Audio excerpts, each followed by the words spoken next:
Factors promoting growth of nationalism. Question 4. What role did the press play in the national movement? Or, 4 marks mention the role of Indian press towards the rise and growth of nationalism in India in the 19th century. Or, 4 marks.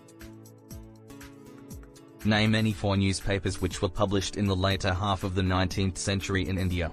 Or, 2 marks. Name any 4 prominent newspapers of the 19th century which played a significant role in arousing national sentiment among the Indians. 2 marks. Answer 1. Role of Indian press.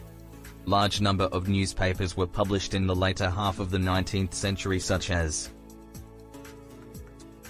the Amrit Bazar Patrika, the Bengali, the Tribune, the Pioneer, the Times of India. The Hindu and the Statements were published in English. 1. Message of patriotism and modern liberal ideals of liberty, freedom, equality, home rule and independence, spread among the people. 2.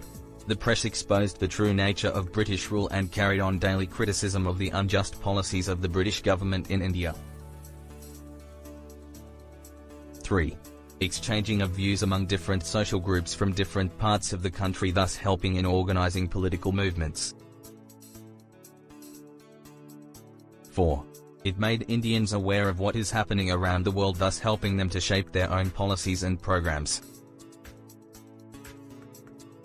Question 5. Mention 4 repressive colonial policies that led to the rise and growth of nationalism in India in the 19th century. Or, 4 marks. What role did the repressive colonial policies play in the national movement? Or, 4 marks. Who passed the Vernacular Press Act in 1878? Why was it passed? Or, 2 marks. Who repealed the Vernacular Press Act in 1882? 1 mark. Answer 6. Repressive colonial policies. 1. The maximum age limit for the Indian civil service examination was reduced from 21 to 19 years, thus, making it impossible for the Indians to compete and pass the exam. 2. The import duties on British textiles were abolished, thus proving harmful for the Indian local handloom industry. 3. A Grand Delhi Durbar was organised by Lord Lytton in 1877 to proclaim Queen Victoria as Empress of India.